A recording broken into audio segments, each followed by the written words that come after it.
Don't talk for a second.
Hey, what's up guys, and welcome back to Go On Overland. Guys, I sure hope you enjoyed that little bit. You know, we put a lot of miles on this rig behind me, and we got to make sure she's running for us, so we got to treat it good and give it kind of the time of day and make sure that everything's ticking how it's supposed to. So guys, I've actually greased these bearings before.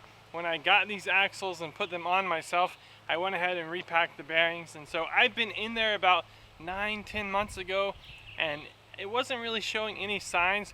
We had one dust cap that was maybe came loose a little bit and let a bit of grease come out, but that wasn't any really cause for concern. It's just an eyesore. I always check the bearings. I'm feeling them every time we're on a long trip or something, making sure they're not running hot. So we didn't have any issues like that. It was just preventative maintenance. Now, maybe a few pro tips along the way, guys. I showed you all the gear I had out. I had my jacks, I had my big old impact wrench, I had the star bar, I had my gloves, I had the grease, and I had just a few little hand tools to get the job done easier. You know, something that I made sure and grab because we're at this state park. So guys, make sure and check out the actual video of the camping section over here. But we're in Texas still, and we're over at Fort Parker State Park.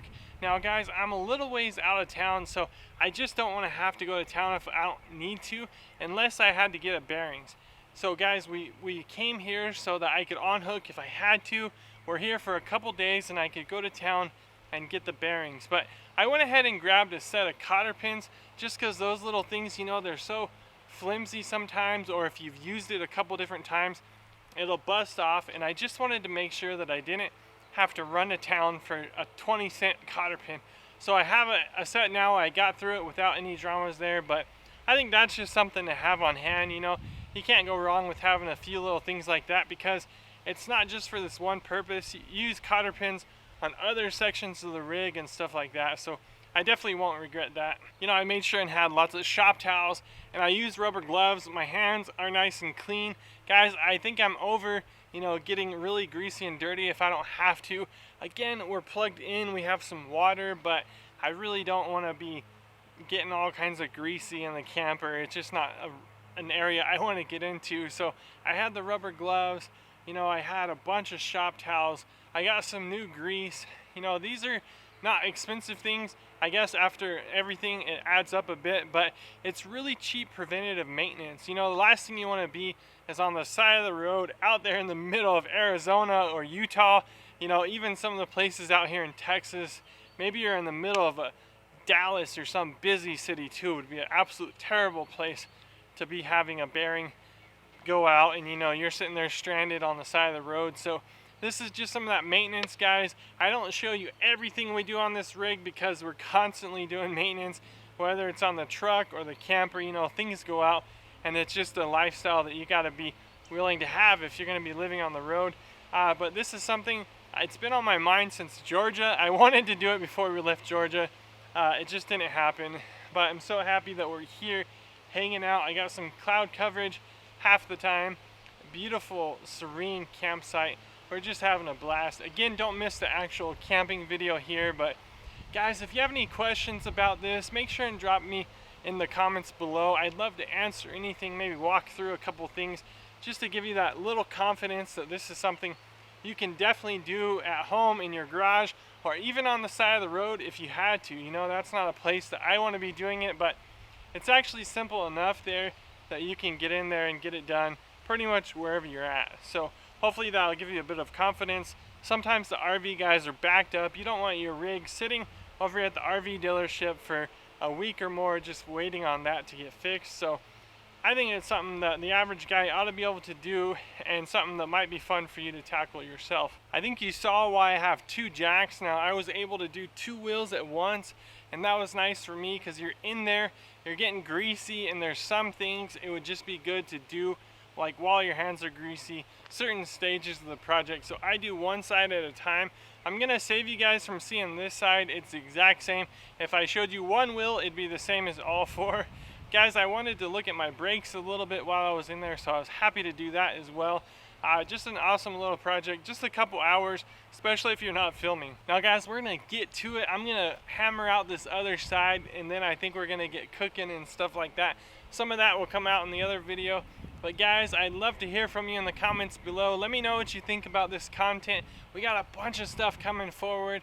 We're headed out of Texas soon up to the Pacific Northwest. We're gonna go through South Dakota and Montana. We're gonna see Wyoming. I mean, we're cruising through that whole section up there. So I can't wait to bring you guys a bunch of that. But until the next one, guys, God bless you.